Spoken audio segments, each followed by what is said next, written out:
जब हम फोटोग्राफी के पुराने डार्करूम के बारे में सोचते हैं ना, तो वहाँ एक बहुत ही सख्त नियम होता है। हाँ, लाल बत्ती और बिल्कुल घुप अंधेरा। बिल्कुल। जब कोई तस्वीर विकसित हो रही होती है, मेरा मतलब है जब वो केमिकल्स अपना काम कर रहे होते हैं, तो उसे पूर्ण अंधकार की बहुत सख्त आवश्यकता होती है। अगर आप समय से पहले दरवाज़ा खोल दें, केवल अपनी उत्सुकता मिटाने के लिए कि तस्वीर कैसी बन रही है, तो वो बाहर का प्रकाश उस पूरी तस्वीर को उसी पल जला देता है। वो हमेशा के लिए खराब हो जाती है। सही कहा, आप उसे वापस किसी भी तरह ठीक नहीं कर सकते। और यही बात हमारे विचारों और हमारे लक्ष्यों पर भी लागू होती है। उस शुरुआती कच्ची अवस्था में बाहरी दुनिया का प्रकाश उसका सबसे बड़ा दुश्मन होता है। द डिबेट में आपका स्वागत है। आज हम एक बेहद दिलचस्प और मैं कहूंगी गहरे दर्शन पर चर्चा कर रहे हैं, मौन की शक्ति और अपने रहस्यों को सहेज कर रखने की कला। और हमारी आज की चर्चा का मुख्य सवाल यही है कि क्या मौन एक अनिवार्य आवरण है? क्या यह एक ढाल है जो हमारे भीतर पल रहे विचारों और ऊर्जा को बाहरी दुनिया की नकारात्मकता से बचाता है? मैं इस पक्ष में तर्क दूंगा कि विचारों को परिपक्व होने तक पूर्ण मौन में रखना हमारी सफलता और ऊर्जा के संरक्षण के लिए सबसे अनिवार्य शर्त है। और मैं इसका एक दूसरा पहलू आपके सामने रखूंगी। मेरा तर्क ये है कि इस पूरे विचार का मुख्य उद्देश्य मौन का कोई कठोर नियम थोपना या दुनिया से छिपना बिल्कुल नहीं है, बल्कि इसका उद्देश्य दूसरों से स्वीकृति यानी वैलिडेशन मांगने की हमारी जो एक गहरी आदत है ना, और अपने भीतर के खालीपन से जो हमारा डर है, उसे चुनौती देना है। चलिए इस चर्चा की शुरुआत उस बीज के उदाहरण से करते हैं जिसका जिक्र इस दर्शन में बहुत गहराई से किया गया है। देखिए, ये सिर्फ एक रूपक नहीं है, ये मानव मनोविज्ञान का एक बहुत ही सटीक चित्रण है। बिल्कुल। कल्पना कीजिए एक छोटे से बीज की, जिसके भीतर एक विशाल पेड़ बनने की पूरी आनुवांशिक संभावना छिपी है। लेकिन वो बीज करता क्या है? जैसे ही वो मिट्टी में गिरता है, वो आसपास के पत्थरों और हवा से चिल्ला चिल्ला कर कहने लगता है कि देखो, मैं एक दिन बहुत महान वृक्ष बनने वाला हूँ, मेरी शाखाएं आसमान छुएंगी। और जाहिर है वो दुनिया की नज़र में आ जाता है। हाँ, और नतीजा क्या होता है? हवा उसका मजाक उड़ाती है, पत्थर उस पर हंसते हैं। वे कहते हैं, तू तो एक छोटा सा धूल का कण है, तू क्या पेड़ बनेगा? और वो बीज दुनिया के उस संदेह को अपने भीतर सोख लेता है। वो अपने ही अविश्वास में मर जाता है। क्योंकि वो अंकुरित ही नहीं हो पाता। ठीक कहा, क्योंकि उसने अपने बनने की प्रक्रिया से पहले ही खुद को उजागर कर दिया। जो कुछ भी भीतर पक रहा है ना, उसे अंधकार और मौन चाहिए। ठीक वैसे ही जैसे एक बच्चा माँ के गर्भ में 9 महीने बाहरी दुनिया की नजरों से छुपकर बढ़ता है। अच्छा। अगर हम उस प्रक्रिया में जल्दबाजी करें, उसे समय से पहले बाहर ले आएं, तो वो जीवित नहीं रह पाएगा। जब हम अपने नए कच्चे विचारों को सार्वजनिक करते हैं, तो हमारी ऊर्जा कई दिशाओं में बिखर जाती है और वो विचार अपनी मौत खुद मर जाता है। मैं समझती हूँ कि आप उस बीज और गर्भ के रूपक पर इतना जोर क्यों दे रहे हैं। ये सुनने में बहुत प्रभावशाली लगता है, लेकिन मैं इस पूरी प्रक्रिया को एक अलग नजरिए से देखती हूँ। वो कैसे? देखिए, आप कह रहे हैं कि बाहरी दुनिया एक खतरा है जिससे विचारों को बचाना है। मेरा मानना है कि मौन का असली महत्व विचारों को दुनिया से छिपाने में उतना नहीं है जितना कि स्वयं की असुरक्षाओं को पहचानने में है।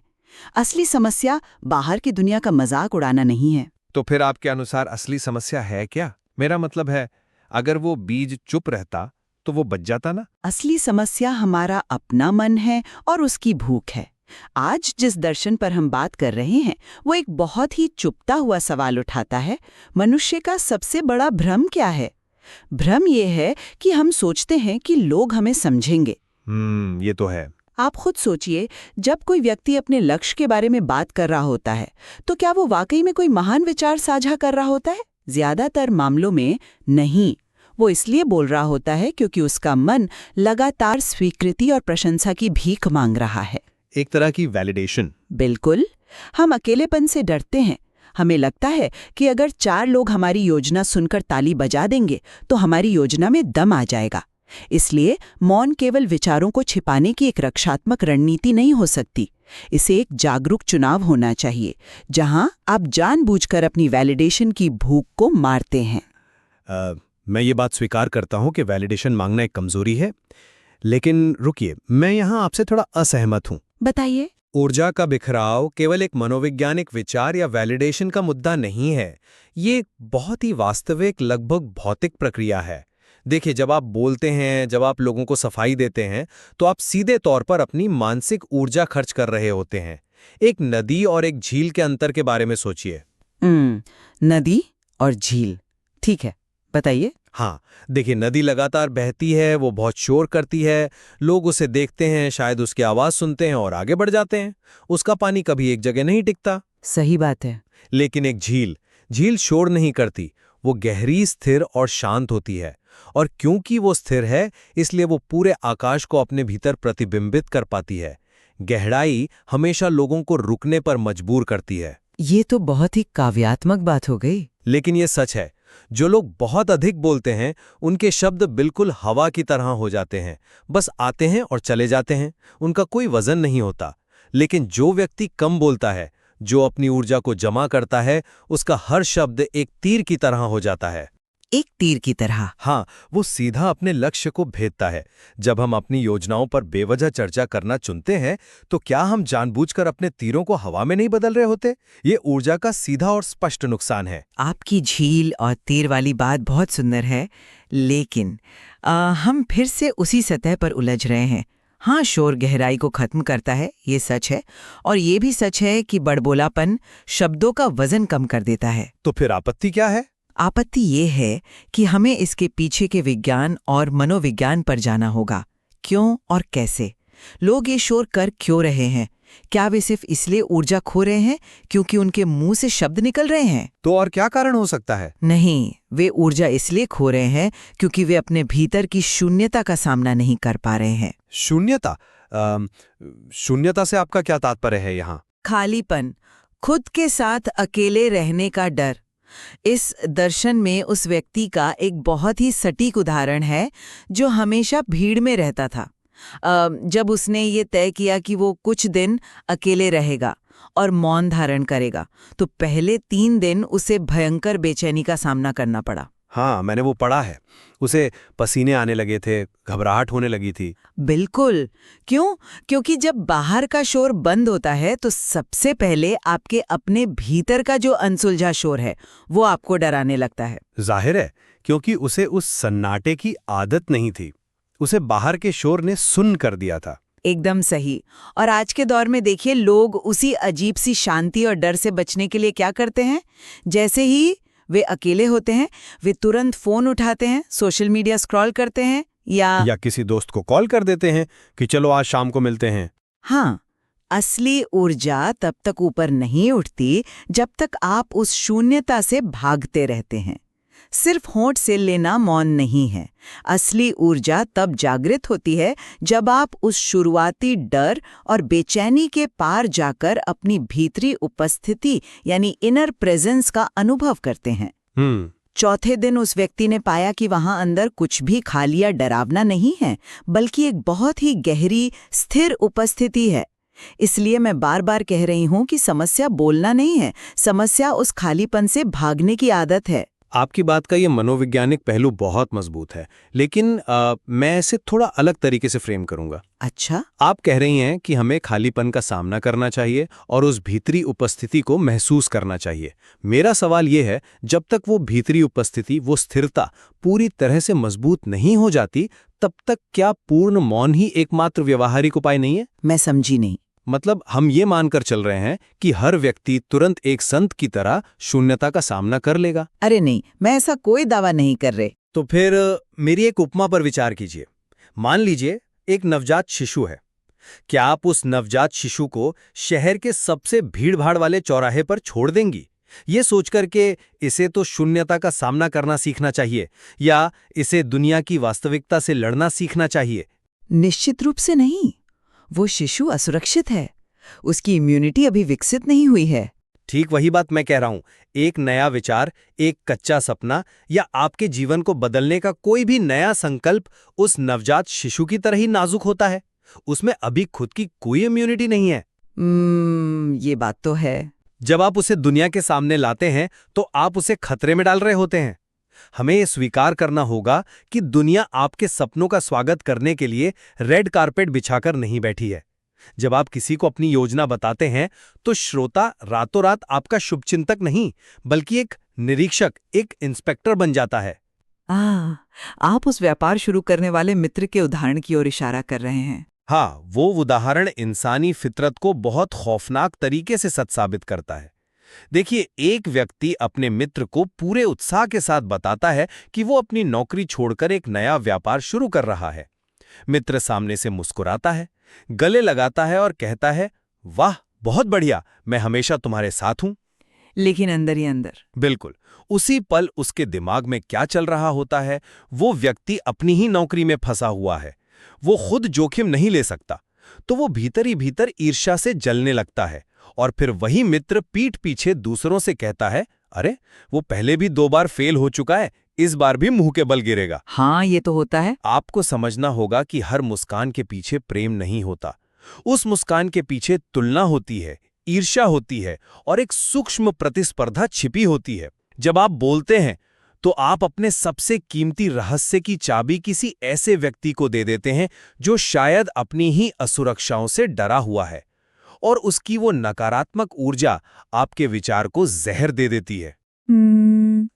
मैं ये स्वीकार करती हूँ कि ये एक बहुत ही सम्मोहक तर्क है, और इंसानी फितरत का ये स्याह पहलू अक्सर ऐसा ही होता है जैसा आपने वर्णन किया।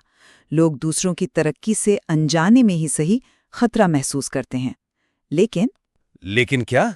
मुझे लगता है कि आप श्रोता की मनोवैज्ञानिक भूमिका का एक बहुत ही अंधकारमय और निराशावादी चित्र प्रस्तुत कर रहे हैं।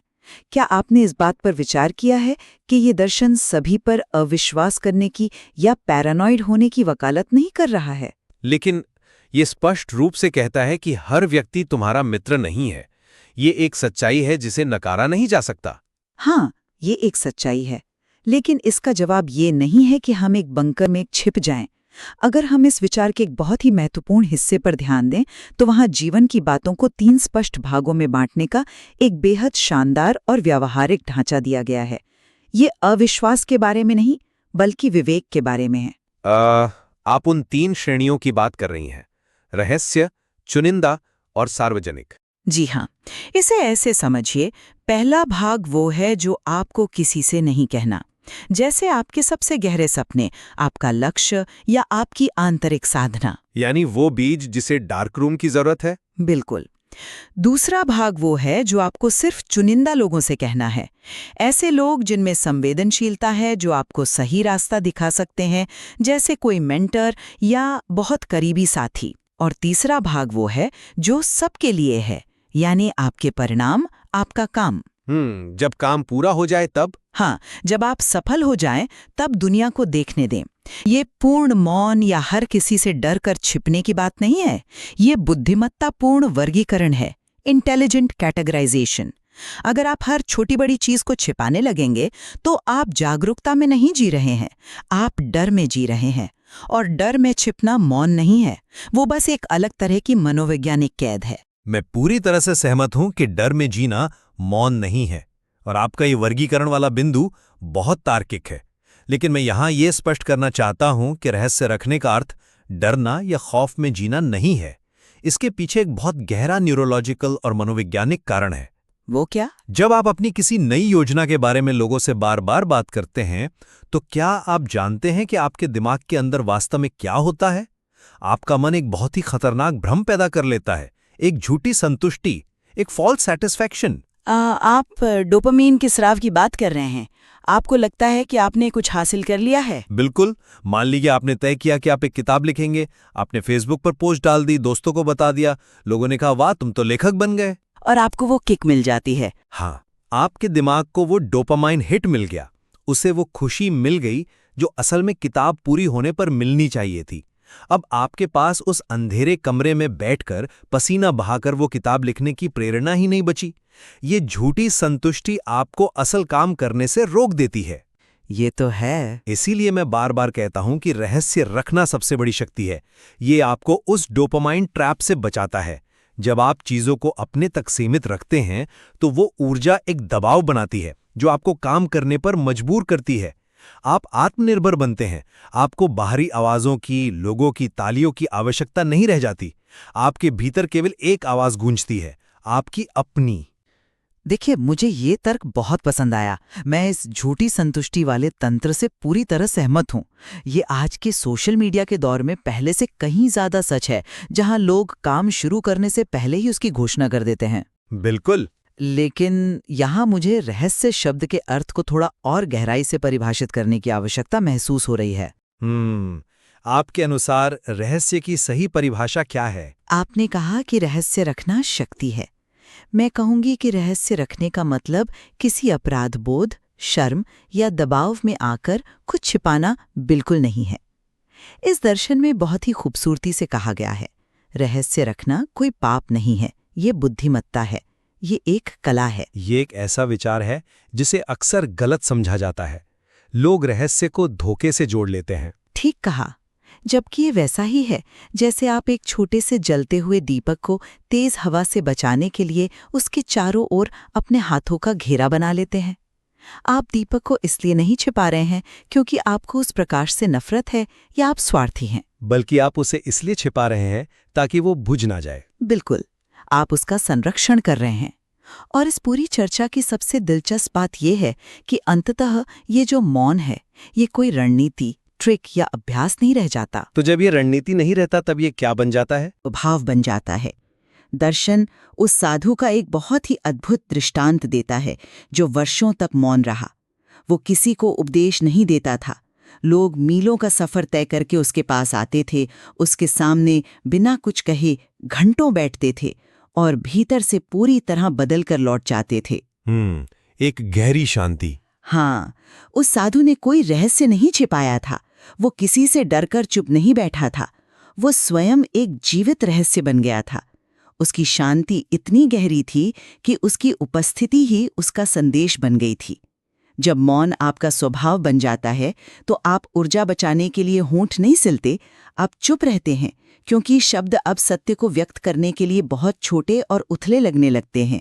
हाँ, वो साधु का दृष्टांत वास्तव में इस पूरी चर्चा का एक चरम बिंदु है।